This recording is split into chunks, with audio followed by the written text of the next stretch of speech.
Dr. James Haley. As a urogynecologist, I get a lot of questions about pelvic prolapse, and more specifically, is there anything that can be done to either prevent surgery, make it better, prevent things from getting worse? And yes, there are several things. Now, primarily it is when we're talking about stage 1 prolapse, when things aren't that significant, maybe some symptoms are starting to set in.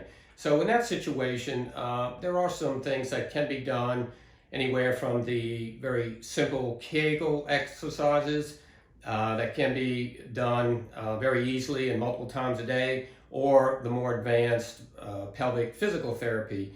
And there are physical therapists that specialize in that, and they can be of great help. So those things are good when the prolapse is what I'll describe as minor. However, if or when things progress past that, that's very oftentimes where surgical correction becomes the best option. So hope that helps.